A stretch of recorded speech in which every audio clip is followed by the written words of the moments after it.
Welcome to the Tripod, where we break down the NRL every game, every week from a punting perspective. I'm Jacob Wynn. I'm barbecuing alone to recap live round 20, where we did go 4-1 on our best bets. And that included a 10 best bet winning streak that ended last night, unfortunately, with the Broncos. But we just rebounded with the Cowboys, easy as you like, best bet winner there. So that's been a good run for us. Please let me know if you can hear and see me and tune in and join in. And share your thoughts as well with the comments, especially as I am going to unpack these games barbecuing alone.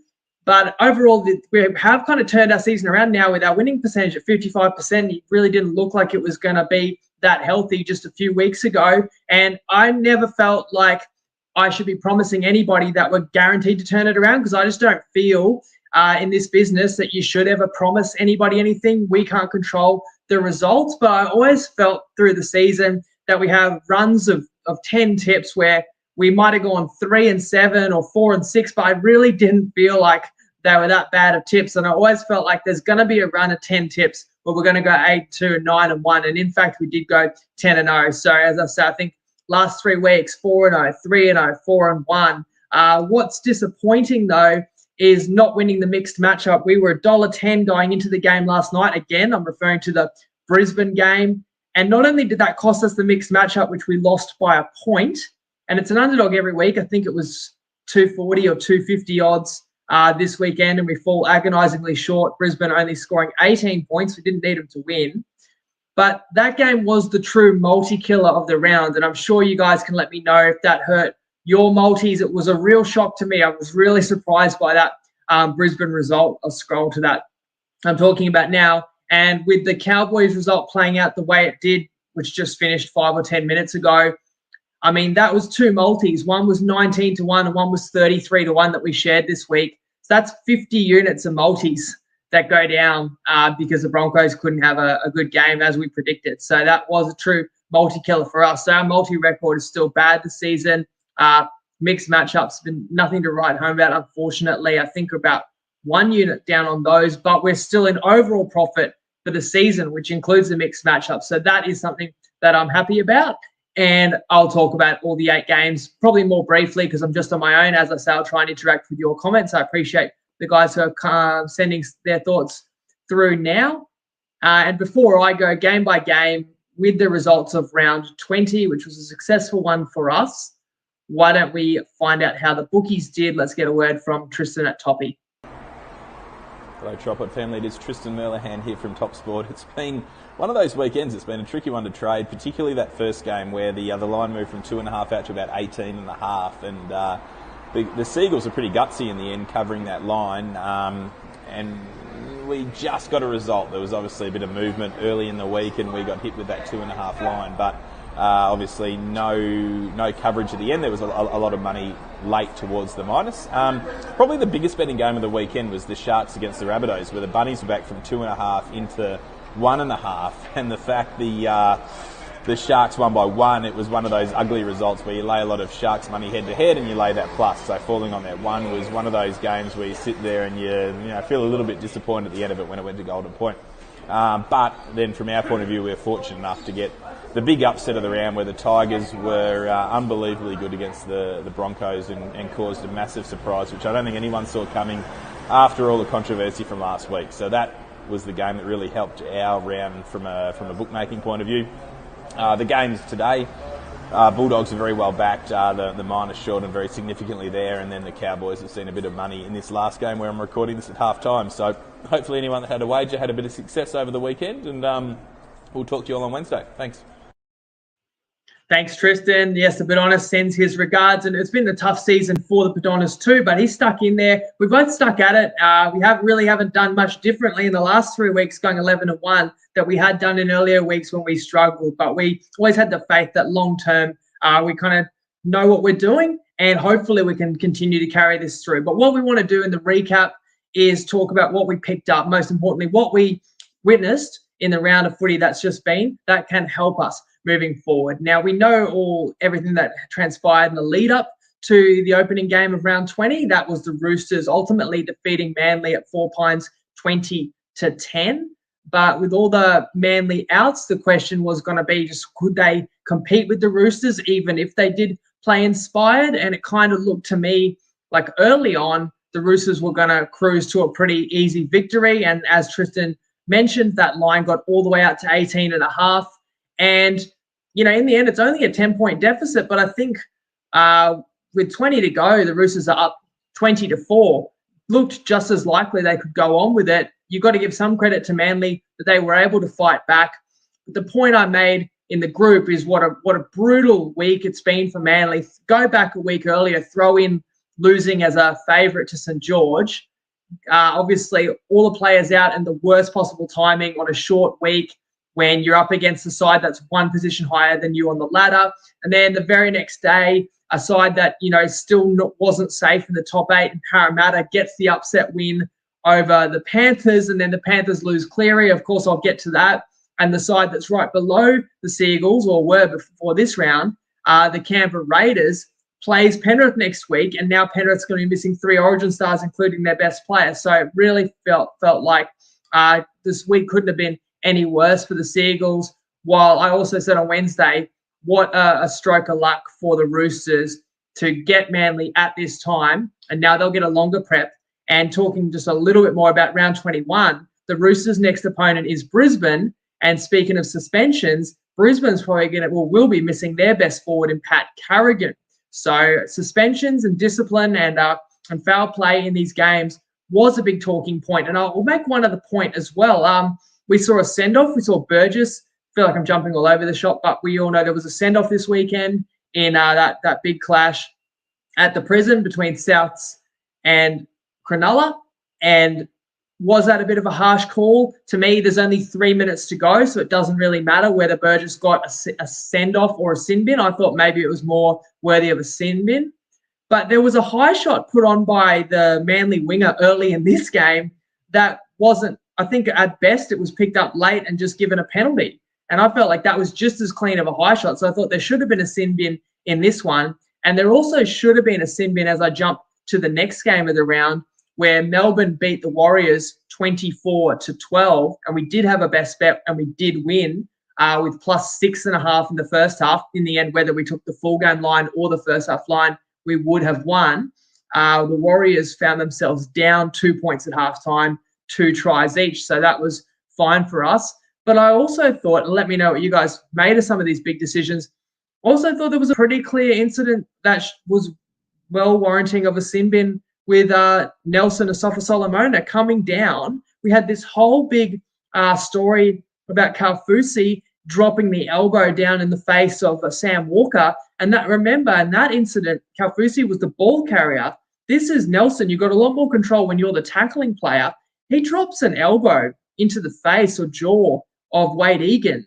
And this was one of several key position players for the Warriors who got injuries in this game. In the end, Egan is cleared of a major jaw injury. They say he just cracked some teeth. Still nasty stuff. But can someone explain to me how that gets looked at by the bunker and that's not worthy of a sin bin? But that was a key moment in the game, especially we had Warriors first half. I would have definitely appreciated a Melbourne Storm player rightfully getting sent for 10 minutes to sit down. So I feel like one game we send somebody off, and then other games we see pretty bad foul play, and a penalty just seems to be all that they want to rule for that. In the end, it was a really important result for Melbourne just to get back on track. And while a few other sides that might have been threatening them for a top 4 spot suffered setbacks, this was huge for Melbourne to snap that 4-game losing streak. I keep talking about how Brandon Smith makes a big difference to the side, and he got suspended at the worst possible time of the season for Melbourne. He is back next week, the hectic cheese, and they get this win across the ditch. And it was never going to be a case of Melbourne going over to New Zealand and smashing them to try and get their season back on track, because they're just not that team. Their outside backs do not blow you away. They really are just trying to hold it together. And we saw Grant Anderson, who's done all right, filling in on the wing there. He absolutely butchered a try, which, Melbourne won the first half by 2 points. He would have been under the sticks if he doesn't drop a ball cold that Melbourne made a break from. So we're kind of lucky there. But I ultimately think we got it right. playing the Warriors the way we did. And the Warriors butchered tries of their own too. Warriors had a 3-on-1 in the first half, couldn't execute. In fact, that was the story of the game for the Warriors. They could not execute their opportunities. And I should mention too, scoreline's 24-12, but it's 4 tries to 3. The Warriors could not nail a single conversion, which also helped Melbourne keep them at arm's length. And Melbourne's deserved winners here. And I thought Melbourne got through the Warriors a bit too easy. It seemed like whenever they wanted, like Melbourne was playing up and in defence and really rushing in and shutting down the Warriors' time and space. And as I say, Egan was off for a while with an injury. Harris Tavita got injured and couldn't carry on. And I think Lussick as well was injured at one point. So the Warriors were scrambling to cover some of their key positions on the field. But as I say, Warriors looked like they'd have an opportunity. And a couple of times they did score, and Kosi got a double because the Storm were rushing in early, and Anderson got caught out. But the Warriors were trying to slide in defence, and a few times far too easily, the Storm just shifted the ball and just simple catch and pass stuff and went through, especially on the Storm right edge, Warriors left edge. They made length of the field breaks a couple of times. And apart from the one they butchered, they did also have a lot of joy from that and did ultimately find some points. And as I say, they'll be very happy to get those 2 points. They can still get their season back on track, the Melbourne Storm. No, Faluma's going to come in and join this side just before the August deadline as well. So Warriors not disgraced because Melbourne is still a decent team, but they just left a few too many points out there on the field. Luckily, got enough, especially in that first half, to cash our best bet. And Padonis, in fact, says Nelson should have got Marsh. So, I definitely think that had to be at least 10 minutes. So it's just the wild inconsistency with these decisions. Of course, the next game had a massive one as well. Nathan Cleary sent off. That's the headline. But Parramatta also 34-10 winners over Penrith. Penrith's only lost 2 games this season. They've both been to Parramatta, funnily enough. Now, it's pretty hard to make a lot out of this game, obviously, when not only the best player on a team, but really any player is sent off after 20 minutes. Now, I know I say that, and Cronulla did win a game earlier this season where they had a player sent off after 20 minutes, Will Kennedy, and that was pretty crazy. But that was more of a gives you an idea of how much the Warriors were struggling at that point in time. But pretty much as soon as Nathan Cleary was sent off, you kind of toss your hands up and go, well, this is game over. It is worth mentioning as well, the Parramatta was up 12-4 at the time that Cleary got sent off. So I don't think it would be fair to dismiss this victory by Parramatta and say, well, it's purely because Cleary got sent off, because I do think Parra was bang up for this one and it was a great contest. And I'm not going to talk too much about the send-off because my opinion is exactly the same as what I shared a few weeks ago or a few months ago now, when Lawton was sent off, even though that was in our favour. We've had a couple of games where a send-off's been in our favour. We also had a game where a send-off went against us, so that's how it goes. But when Lawton was sent off for Manly against Souths, I said in the recap, I think they need to change the rule. I think losing a player and playing a man short for extended period of the game kills the contest, and isn't it an entertainment product? And people said, but you have to penalise, really dangerous play. You can still penalise the hell out of it. You can give them massive fines. You can give them massive suspensions. But why can't you let the team replace the player, even if it's after 20 minutes? I pretty much just plagiarised the Super Rugby rule, but I think that would be better just for the sense of a contest. Even if Cleary got sent off, Parramatta would have been massively in the box seat. But if there's a notion that Penrith are allowed to replace him after 20, and if they can hang in there and if they can be within 1 or 2 tries, and the funny thing is, the second half, Penrith won, I believe, 6-4. So Penrith actually did hang tough. But that's just my opinion, that send-offs are just too massive, that no one play in a game of rugby league should swing a line by 20 points. But if you looked at the live line, if you looked at the live odds, Penrith was out to 500-1 to win the game by halftime. So I just think that it's just too crazy, too harsh in terms of the context of a game. Not that Cleary didn't deserve it. When I saw the tackle, instantly I thought, geez, that was bad. I wonder if that was as bad as it looked. And then you see the replay, and I'm going, not only was that bad, that was Nathan Cleary, geez. And then you check the replay, and yeah, he had the lifting element and the driving down element. And I know that they talk about, well, a couple of his teammates had Dylan Brown tackled up high and then they let go and it makes it look worse. But it's a pretty ugly one. The news has come out that Cleary will accept a 5-game suspension, which is pretty fortuitous for Penrith because there will be 5 games will take him right through to the finals. He wouldn't want to challenge that and risk missing any more games where potentially, if he challenges it, tries to get it downgraded and loses and doesn't plead guilty, it would be 6 or more. And now you could be talking about Penrith playing a finals game without Cleary and suddenly jeopardising, what's been in front of them all season. So he's going to take the 5. My immediate reaction is it doesn't hurt Penrith that much. They have so much separation over the rest of the competition. I think they're 8 or at least 6, if not 8 points clear of the Cowboys. Obviously, the Cowboys just won. They're not going to get caught. They're going to be top, so they're going to be home in the first week of the finals. So I really felt, because we've talked in the last couple of weeks about, the odds of Penrith winning the competition and how dominant they are.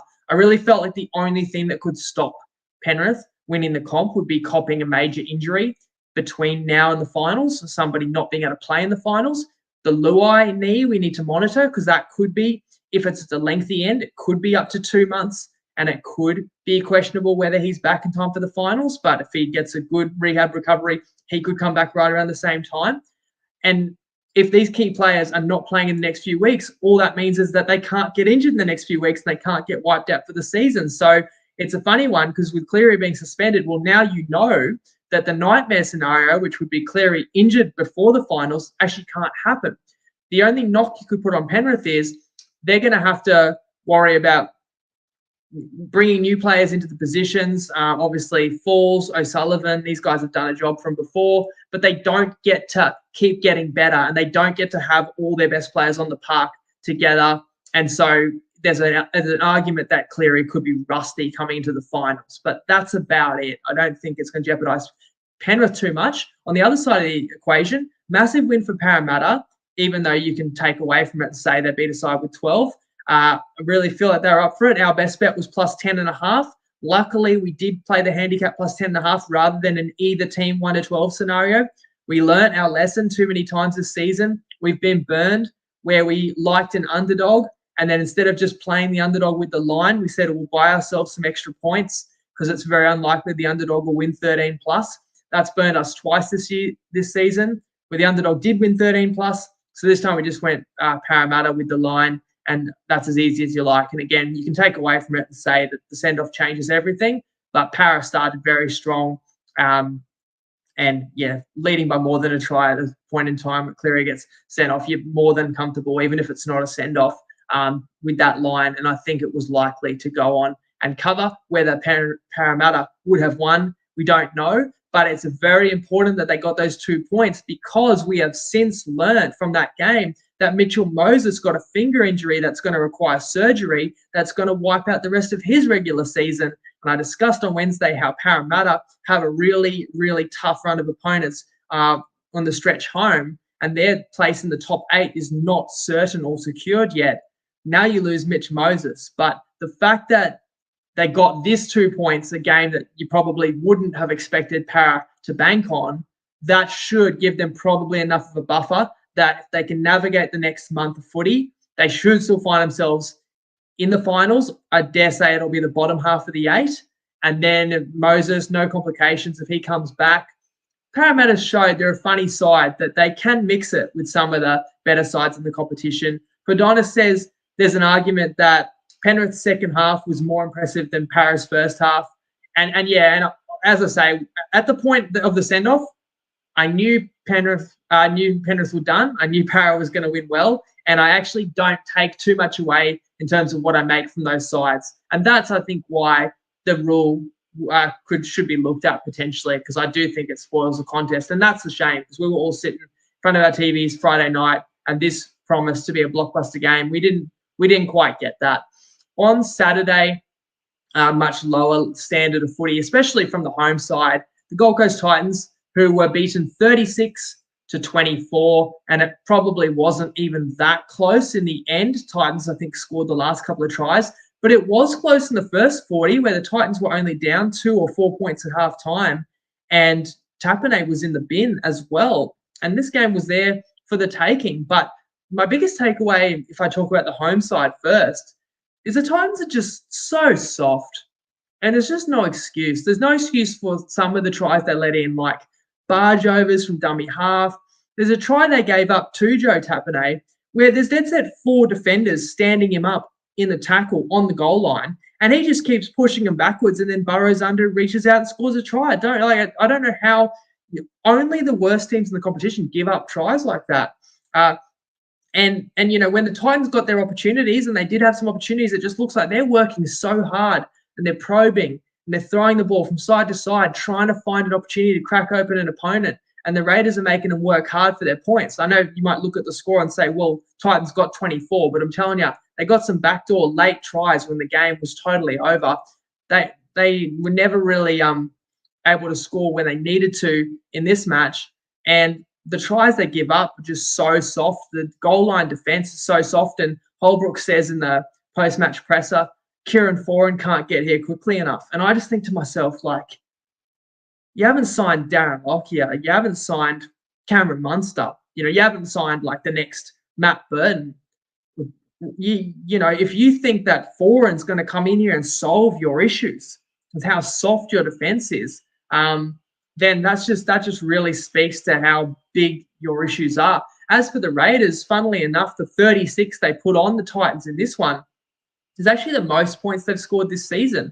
And I do think that their defense really stood up and was strong when it needed to be, because there were times in this game where the Titans could have got back into it if the Raiders gave them anything easy. But as I say, the only easy tries the Titans got was when the result was well beyond any doubt. And that's a huge result for the Raiders. And as I mentioned, as we look forward to round 21, they play Penrith, and Penrith are vulnerable, to say the least. We know Cleary's going to be out. Luai will still be out.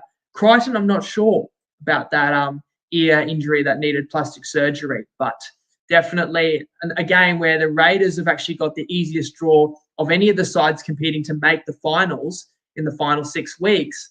They haven't stuffed up the last couple of weeks. They've been a decent favourite over a converted try favourite against New Zealand, got a scare, got the win. Against the Titans, it's the kind of game, if you don't respect your opponent, you could stuff that up, but they come in, they get the job done. And next week, you will give Raiders a chance against Penrith. I'm not going to foreshadow any of our tips, and I honestly don't like sharing an opinion on games that are a week out when I haven't done a full deep dive. So I avoid weighing in on any conversations or when people hit me up on a Monday or Tuesday, just because I at least wait till team lists and then I start looking at it. And then, of course, I share all my thoughts on a Wednesday. But the Raiders, their destiny's in their hands in terms of making a finals push. Fogarty as well was good in his return against his former club there. This was a cracker of a game, which we did nail with our best bet as well, because we went kind of either team 1 to 11, basically, as the same game multi, and it goes to golden points. So you can't get a game much closer than that.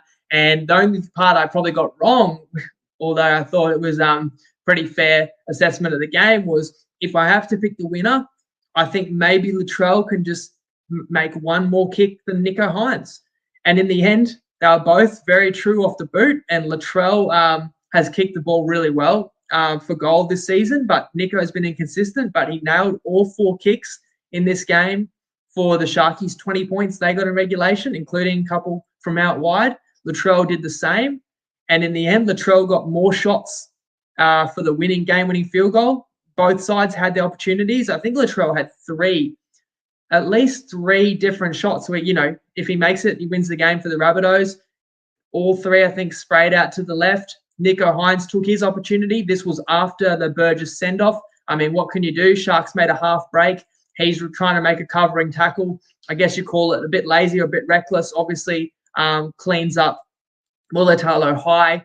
And then it's not like the send-off decides the game. It was definitely going to be a penalty to Sharks, and Sharks used that penalty, get into the Rabbitohs red zone, line up and kick the game-winning field goal. And that's not the first time that they've won a game this season by a very narrow margin off the boot of Nico Hines. And it's an awesome run for the Sharks. Pretty much they've been on a great run ever since their bye. You think about how they got that win I mentioned earlier where they had a man sent off. Like, that lifts your club. When you can win a game where you played with 12 and at one stage 11 and they win that game at home against New Zealand, and then they had this really tough run of opponents and they're looking up and they're saying, geez, we've got to play Cowboys and Storm. Well, they beat both those sides. And you've got to play Penrith. Well, they pushed Penrith pretty hard last week. And the Rabbitohs are one of the form sides in the comp.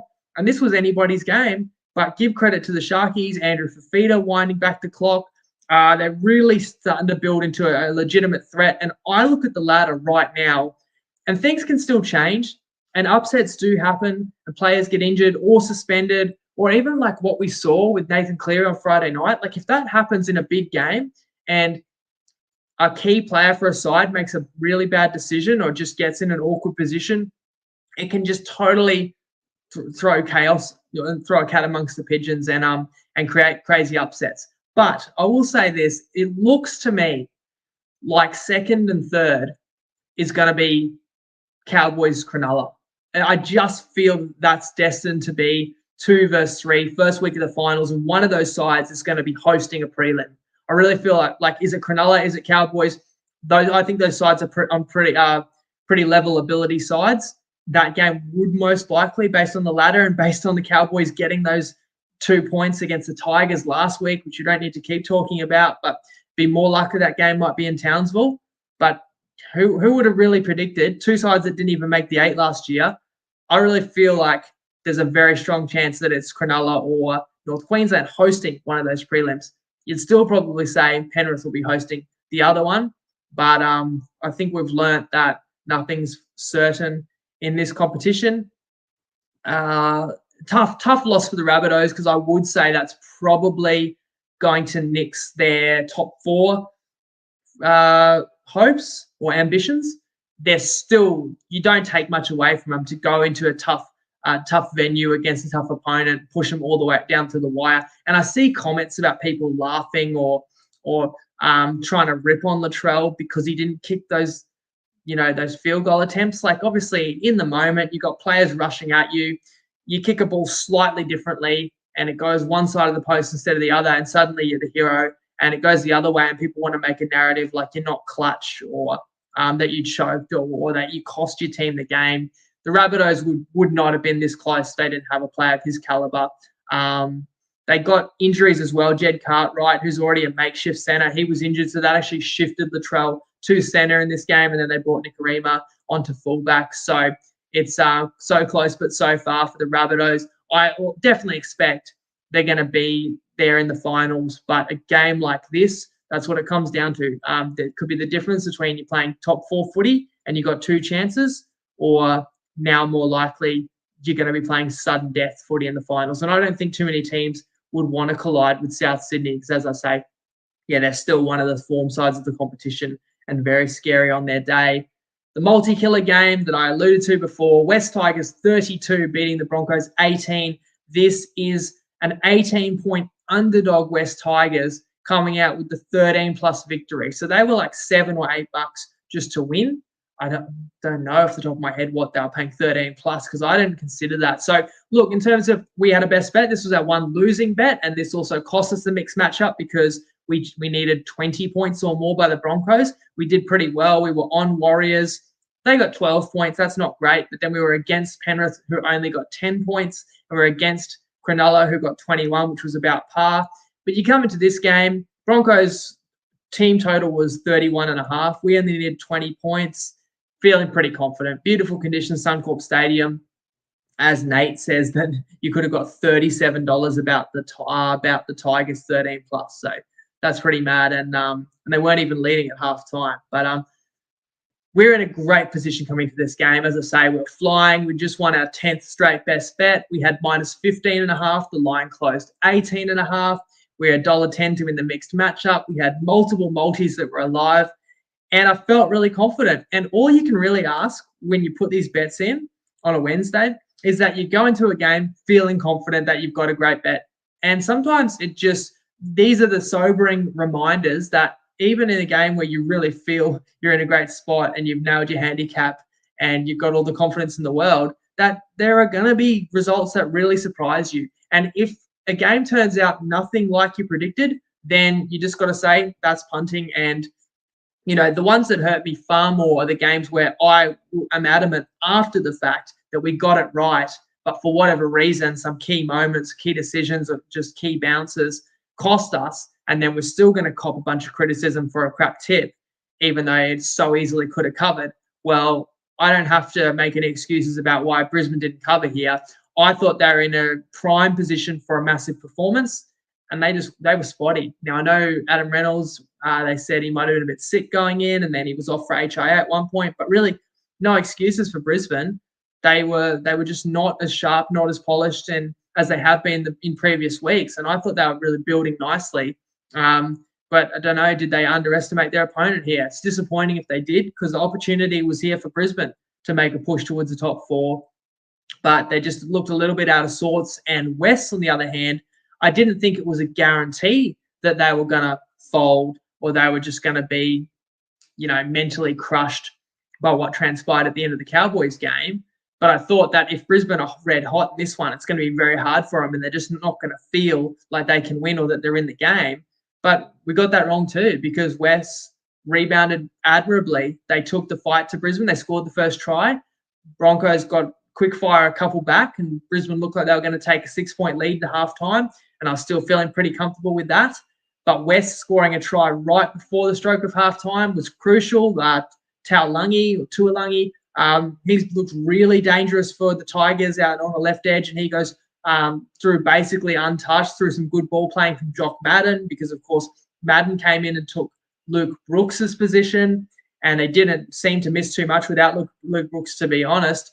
And the guy that had a whale of a game is Adam Dewey. I think he had a double, but he's a really talented player, and this coming back off an ACL, he's only been back about 3 or 4 weeks now, so it was always going to take him a little bit of time to probably find his feet, but he's a star, and he was the best player on the park last night, and he went a long way towards leading this West Tigers to a victory. But level scores at halftime was anyone's game, and to be honest, you still think Brisbane should be too good, but in the second half, it was West who took their chances, and when they got that penalty for the hip drop on Carrigan, which was delayed, the ref didn't see it. I don't think the touchies saw it, but the bunker eventually picked it up. That allowed the Tigers to get a penalty to go 8 in front. And then they got the try later, which I'm happy with. Some people will argue it's a double movement. To the letter of the law, Tigers prop, his name escapes me at the moment, but he breaks through towards the try line to score right under the post. The ball carrying arm hits the ground, and he does kind of lift it, but his body naturally is still moving forward, and momentum takes him across the goal line. So I think the bunker got it right saying that momentum took him there. I think it was just a natural action to slightly, bounce or thrust his body forwards because he was very close to scoring. And I don't think that's a fair excuse for Brisbane. They just were a bit off their game. Tigers bang up for it. Tigers did replicate the effort that deserved the 2 points in North Queensland. And so you have to say credit where credit's due. And that really crushed what would have been an amazing round for us. As I say, if the result kind of goes the other way and Tigers are the ones off their game and Brisbane's hot, then, we could be talking extra 50 units of multis where we would have won our mixed matchup and we would have gone 5-0. But that's how it goes. And that's why this isn't easy. And that's why we love the rugby league too, because a side that was coming last in West can come on the road and upset one of the form sides in the competition. So you just got to tip your hat to West. And again, I think take the lesson from it that there's no certainties in this game. And there's a reason we play the games. It's not just played on paper. The Knights Bulldogs game, I probably don't want to talk too much about this because it was a bit of a bludger to watch. Bulldogs 24-10 did most of their damage in the first half with some enterprising footy. The guys that are killing it, Matty Burton, terrorising opponents with the way he kicks the ball. It's a thing of beauty watching him kick the ball, both for field position and also, of course, his bombs. Some of them just uncatchable. Addo Carr is constant threat.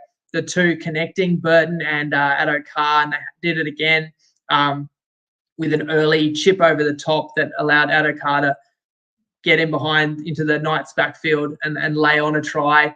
And Marshall King, the guy I talked about on Wednesday as one of the form hookers in the competition. And it's going to be bittersweet for the Dogs when he leaves because they are getting Reid Marnie in. But that's a great pickup for the Redcliffe Dolphins, as I said, on Wednesday. And this Dogs side is an entertaining footy side. On the other side of the equation, the Knights are, as I said in the group chat, like tough to watch.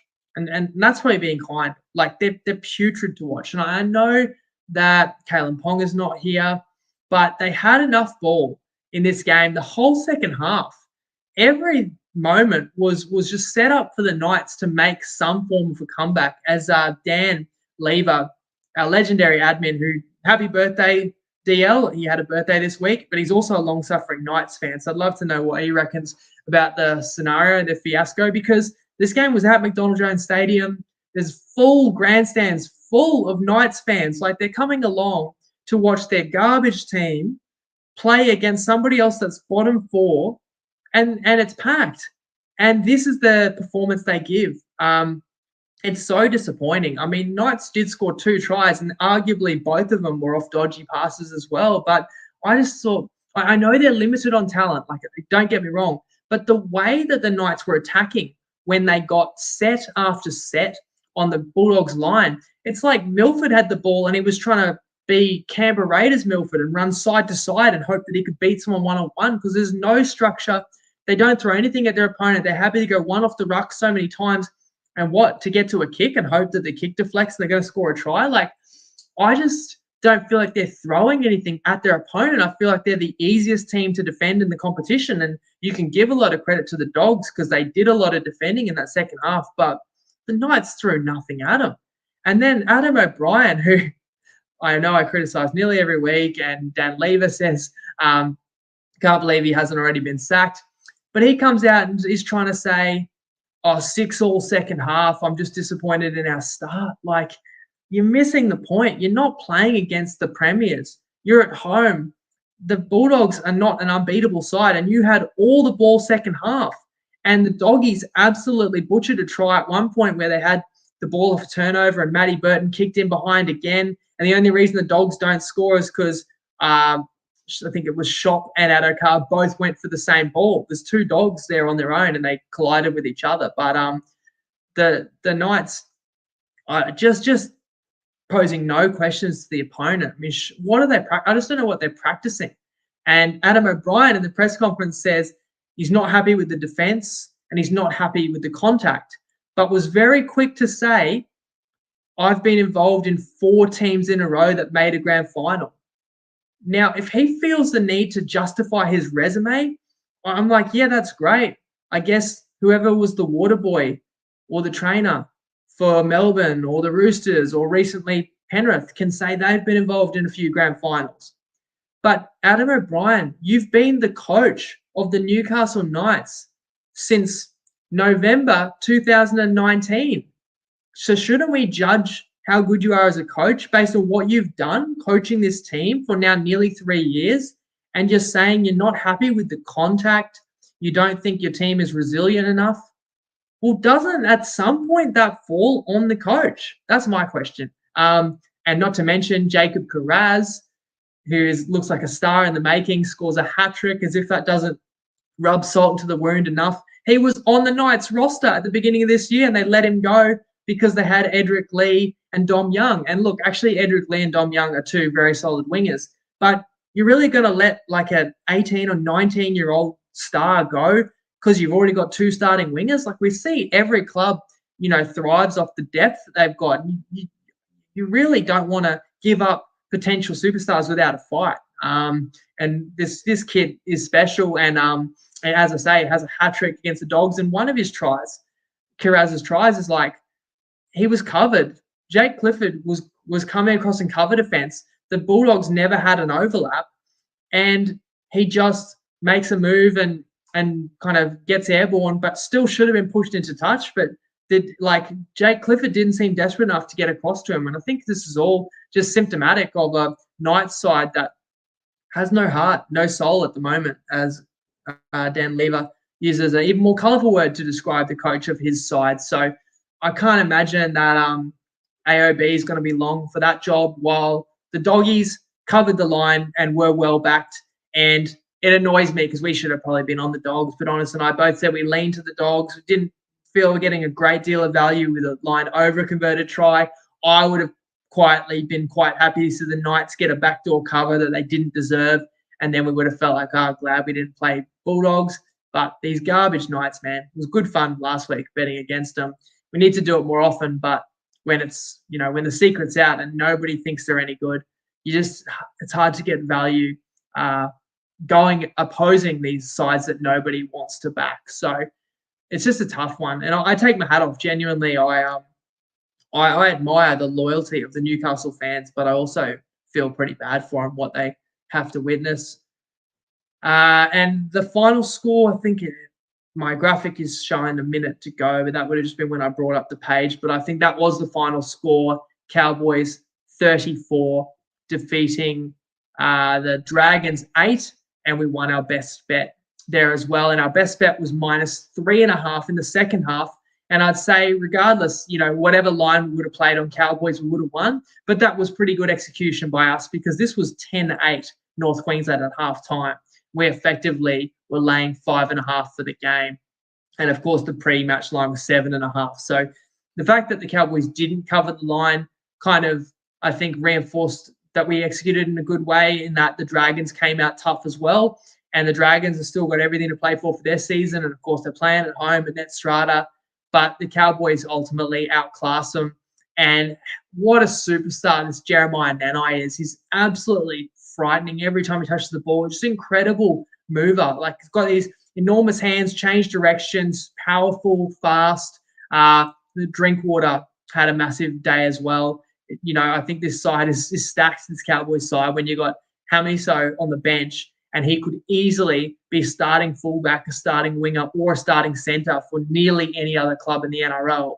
And he can't even find his way into the Cowboys backline. And I just think, isn't that crazy that for the last couple of years, we've thought, like, what have the Cowboys been missing? Among other things, they have not had really any star outside backs. And now you've got a guy like Hamiso can't even fit into the team. But yeah, story for me, Cowboys taking that scare last week, getting that free 2 points or a very bonus 2 points against West, but leaving it with no doubt this time around. And Nanai's off contract, I believe, at the end of the year, or free to negotiate at the end of this year because he's only got one more year left on his deal. So they were talking about that in commentary, that, there's going to be some high bids coming through for this kid. But for now, he's part of a Cowboys side that added Luciano Leilua, who's also always threatening and skillful wide running forward. Added him mid-season. This Cowboy, and they're getting the wins. They're sitting second on the ladder.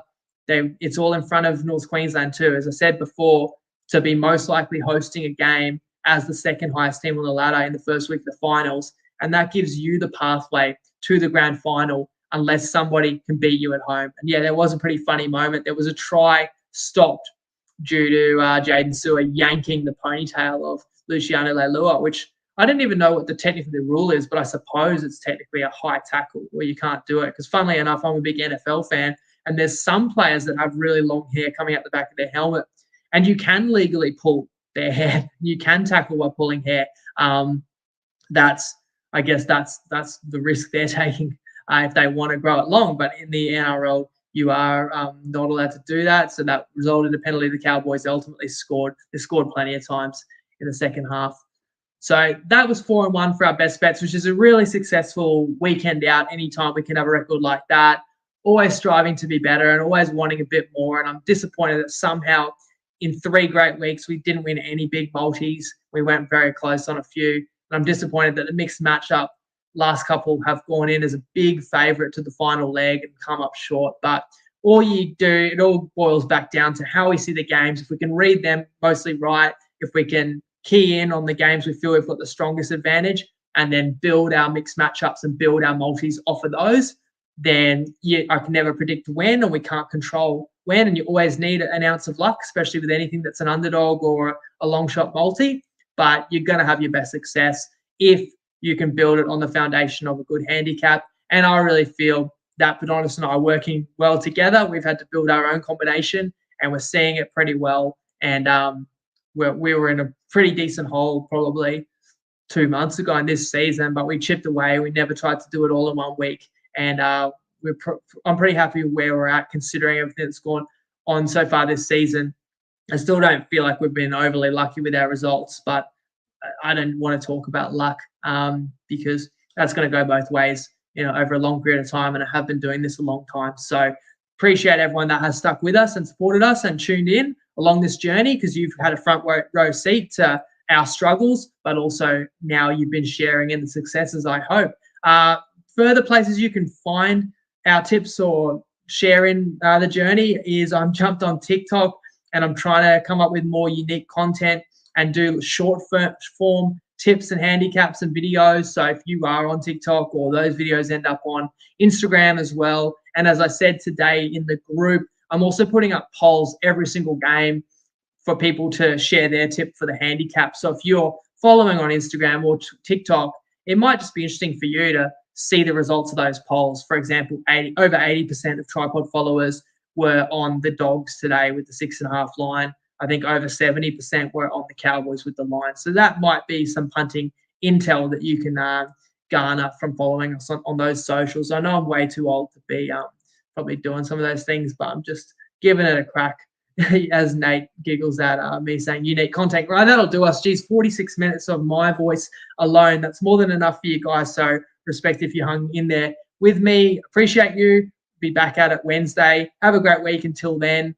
And we'll talk again when we preview round 21. Lego.